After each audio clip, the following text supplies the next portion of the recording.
We Indians love our gold, whether it's someone's birthday, wedding, or anything auspicious. The first thing that we do is buy gold. As per the report of US funds, Indian household sits on the largest reserve of gold of approximately 25,000 tons of gold, which could equal to 110 lakh crores as on September 2020 valuations. So you can imagine how much gold Indian households have.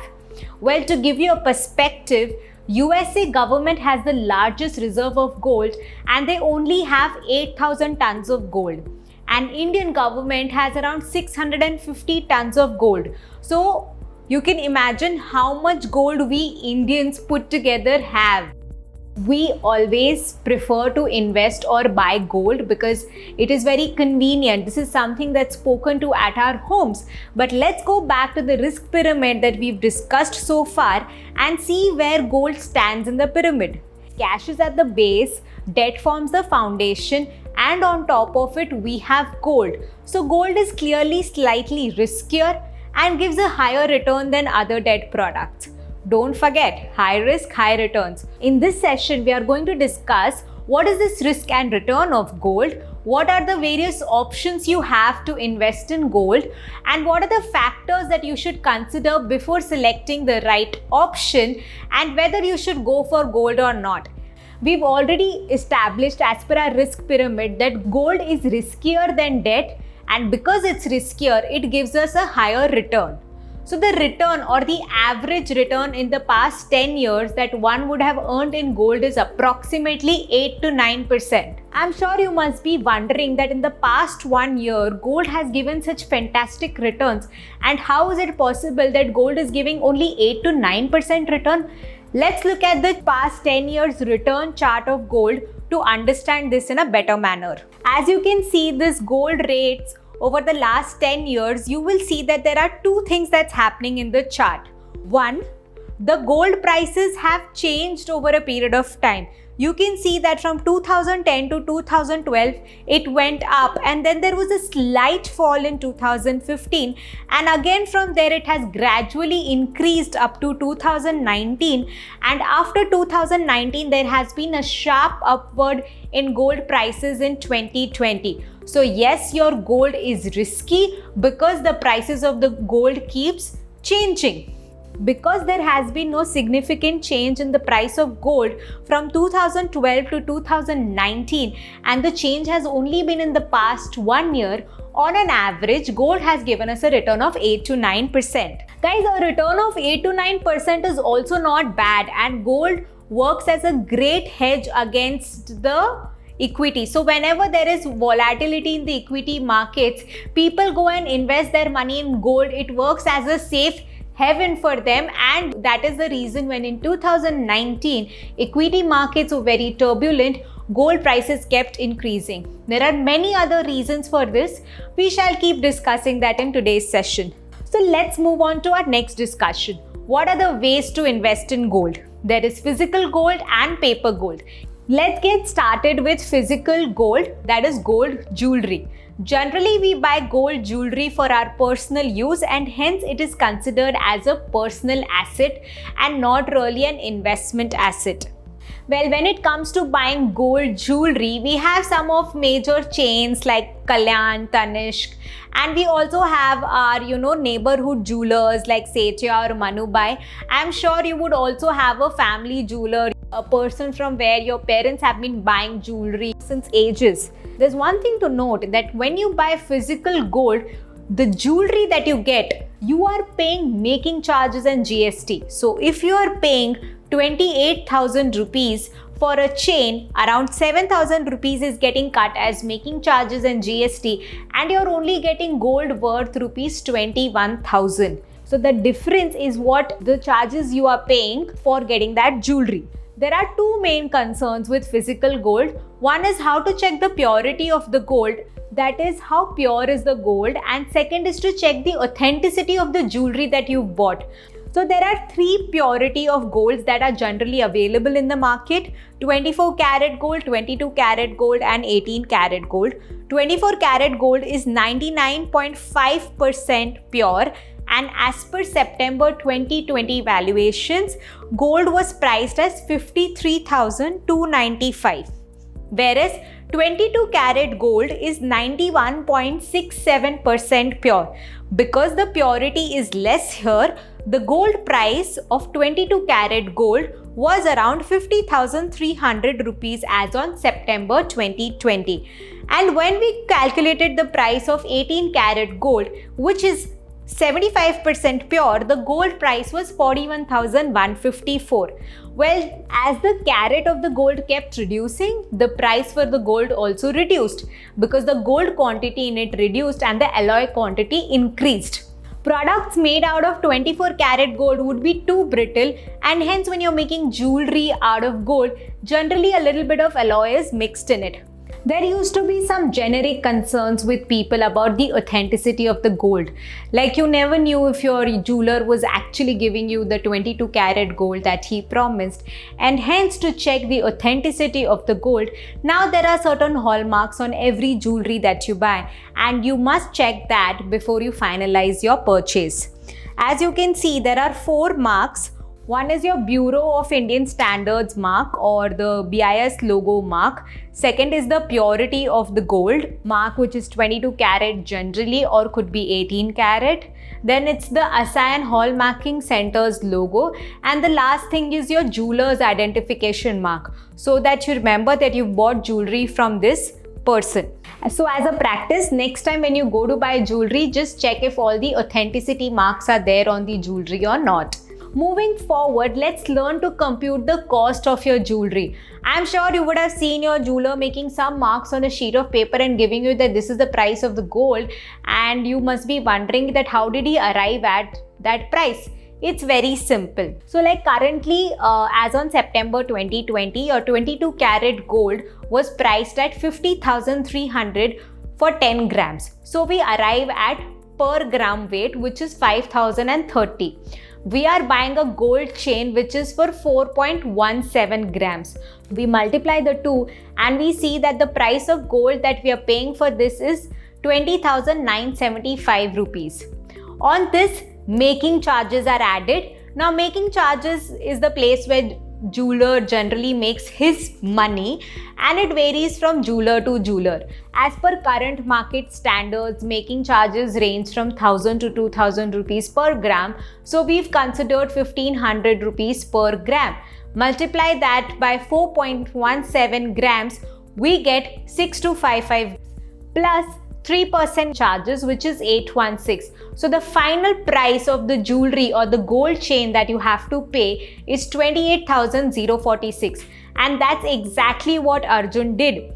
Arjun paid 28,046 rupees to the jeweler, and he got gold worth rupees 20,975 because making charges and GST worth 7,071 was paid to the jeweler. I'm sure by now you must have understood that how physical gold works and how the pricing of the same works.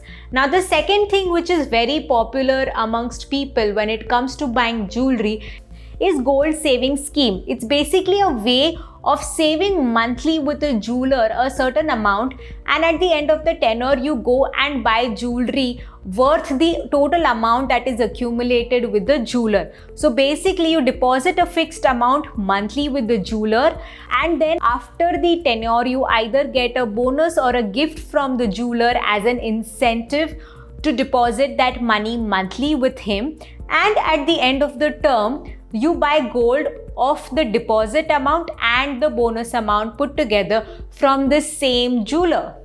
For example, let's consider Tanishq's Gold Harvest scheme. Please note, this is purely for example purposes. There are many jewelers who have many such schemes, and you must analyze them before taking a final decision. So as per this scheme, you have to pay 2,000 rupees or in multiples of 1,000 for 10 months. You get a special discount of up to 75% of the first installment.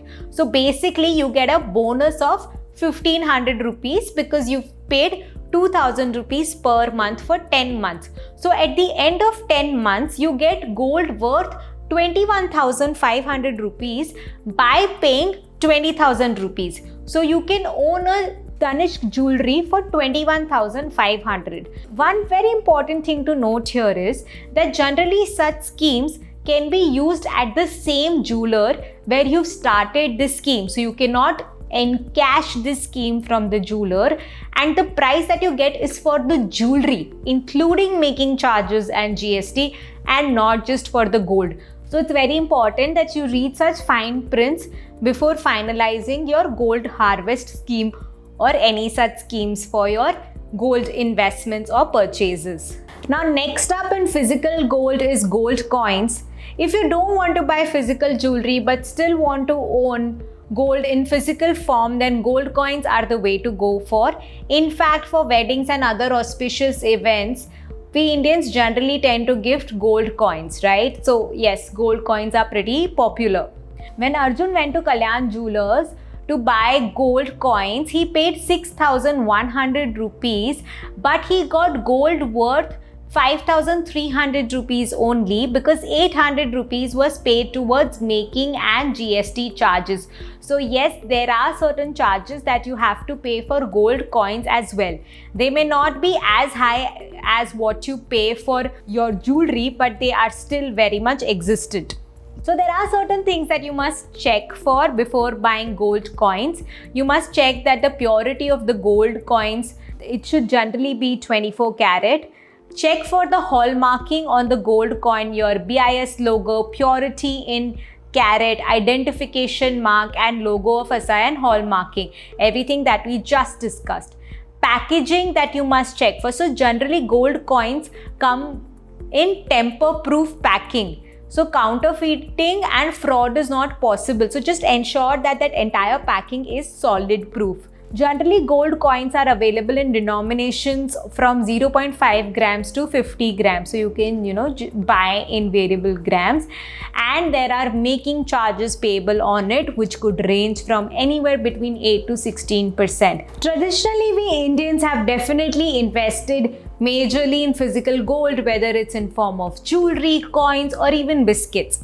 However, in the recent years, there has been a digital India movement even for gold, and digital gold and sovereign gold bonds are becoming popular with every passing day.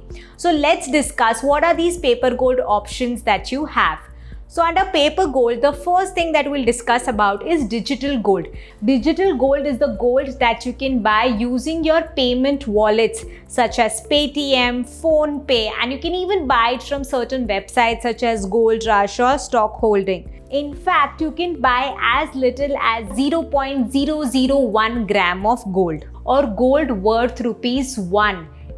And that is the biggest advantage of buying digital gold, that you don't have to accumulate a lot of money to go and buy the gold.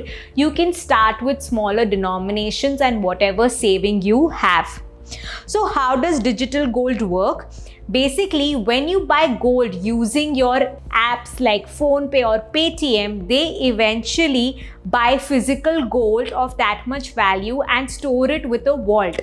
Now, this vault is generally kept with gold vendors such as Digital Gold India, MMTC, PAMP. And you get a confirmation through the wallet. So your access to this gold is through the payment wallet app. So let's understand what are the features of this digital gold. One, the underlying gold is physical gold. So you're eventually investing in physical gold. You can convert the gold that is with Paytm or PhonePe or any wallet into gold coins after it has crossed the threshold limit. But you have to pay making charges for doing so. So you can check with all these apps what are the various charges and which is the good option that you can go for. You can buy as little as 1 rupees worth gold or 0.001 gram of gold. You can also sell it digitally. So when you buy gold from PhonePe or Paytm, you don't have to necessarily get the delivery of physical gold coins. You can eventually sell it online if there has been a positive change in price and earn profits out of it. Please do note that gold prices are variable, so there could be a reverse possibility as well, where the gold prices go down after you've bought it. And there's no city and geographical price difference. So if you've checked, gold prices in Mumbai are slightly different than gold prices in Chennai versus in Rajasthan. So there are these differential prices of gold in various states, but when you're buying gold digitally, you are receiving the standard gold price. One thing to remember here is that all these apps are also adding GST and other convenience charges and then offering you a gold price to buy. In fact, the price at which you buy the gold and the price at which you sell the gold on the same day also differ. And it's important that as a user, when you're using these apps, you know what are these charges and what is this price difference and take an informed decision. To help you understand this, we've evaluated the gold prices across various platforms.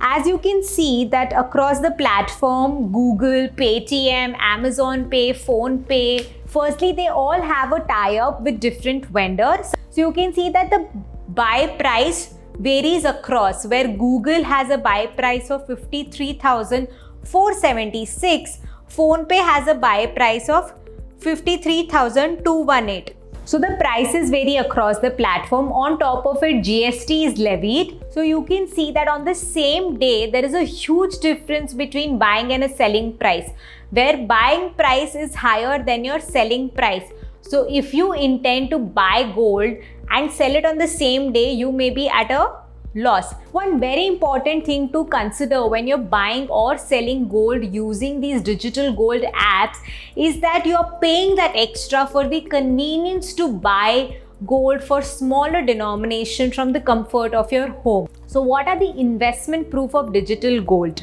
You can check how much gold you have by logging into the app. You also get a quarterly balance statement which is sent to you directly from the vendor, those MMTC, PMP and Safe Gold vendors. Paytm and Google Pay also let you buy coins from these apps, right? So when you have say enough money or you want to convert whatever gold you have into coins, you can get that done from Paytm for your convenience. Digital gold is not a bad option. In fact, it is a very convenient and easy to use option to invest in gold. We just must be aware as to what prices we are buying and selling and then take the informed decision. So let's understand what is the taxation of physical gold, whether it's jewelry, your gold coins or even digital gold, because eventually your digital gold is investing in physical gold. So the taxation for these three forms of investment in gold remains same. So your tax on this depends on how long you've held the gold for. So if you've held the gold for less than 36 months, it will be considered as short-term capital gains and will be taxed as per your slab rates. So whatever is your profit from selling the gold would be added to your total income and you will be taxed as per your slab rates. And if the gold is held for more than 36 months, where it is considered as long-term capital gains, you will have to pay a flat tax of 20%. We shall be discussing in detail about taxation in our module 3, but it's important for you to know that anything you buy and sell, when you make a profit, you have to pay taxes on it. There is no way avoiding or running away from that. After we've discussed about physical gold, that's your gold jewelry and gold coins, and paper gold, that is your digital gold, the last option that you have available is sovereign gold bonds. These have been recently issued by Reserve Bank of India and have the sovereign guarantee. In fact, they are one of the best ways to invest in gold because they track the actual price of the gold. There are no hidden charges in these bonds, and you also earn an additional 2.5% interest on your investment. So if you have a long-term horizon of over 8 years, then this investment option is great for you with respect to gold.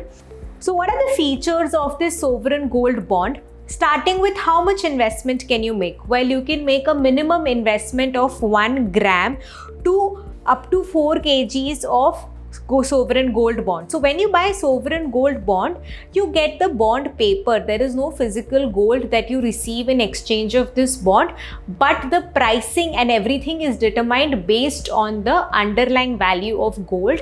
And when the maturity is achieved, also then you receive the amount as per the gold bond value, which is determined based on the underlying value of the gold as on that date. The maturity period of these bonds is 8 years. Any resident individual, HUF, trusts, universities can invest in these bonds. You need to have your KYC in place to be able to purchase these bonds. These bonds are issued by Reserve Bank of India. Along with capital gains, you also earn additional 2.5% simple interest on these bonds. There are no hidden charges, no expense ratio. The price of the gold is determined as per 99.99% purity of gold. So this is the best way of investing in gold. In fact, you have an option of exiting these investments within 5 years. So basically, these gold sovereign bonds are tradable on the stock market. So you can invest in these bonds via your demat and a trading account. And if you have it in your demat account, you can sell it also in the stock exchange. Now the tax treatment, the interest, the additional 2.5% interest that you earn on these bonds is taxable. But if you hold the bond till maturity, that is for 8 years, any gains that you earn on these bonds is tax free. But if you sell the bonds before maturity on stock exchange, then you have to pay taxes on the capital gains earned on this bond. Now, how do you invest in sovereign gold bonds? As I just said, you can buy it when the issue is opened by the Reserve Bank of India. So every few months, RBI opens the issue of gold bonds for a period of 1 week, and you can subscribe to it through your banker or your trading account. You can buy bonds also from the stock market like any other bond. We have discussed about how to buy and sell and what is demat and trading account in our session equity. Now there is an investment proof. So generally gold bonds are bought online. So you get an online statement which says that you have these bonds. If you buy the bond directly from the stock exchange, then you get those bonds in your demat account like your shares. Now, what are the taxation of sovereign gold bonds? Because sovereign gold bonds are slightly different than the other 3 options that you had to invest in gold, their taxation is also different. As I just explained in the features, the interest on gold bonds is taxable. So the interest is added to your total income and taxed as per your slab rates. And your capital gains on gold bond, if you hold the bond till maturity, that is up to 8 years, then you don't have to pay any taxes. And if you sell the bond before 8 years, then you have to pay taxes as the above section of gold or physical gold. You should go for gold sovereign bonds if you have a long-term investment period and you're looking to invest in 99.99% pure gold, which comes definitely with a sovereign guarantee. In fact, apart from these 4 options that we discussed in this session, there is gold mutual fund and gold ETF, which we are going to discuss in module 2. So yes, if these weren't enough, there is more ways in which you can invest in gold. But how much gold you should have in your portfolio and to what extent would be discussed with you in session 3, where we start about asset allocation and putting an entire investment plan in place. So let's quickly revise what are the 3 top learnings from this session. The gold that you purchase for your personal use is not considered as an investment. It is your personal asset. If you want to buy gold in smaller amounts, then you can look at digital gold as a good option. For long-term investments, sovereign gold bonds is one of the best options that is available for you in the market. Now our next session will be on real estate. So if you've been waiting to invest in that property or house or just understand how real estate market works, we are going to have a detailed discussion on it in our next session.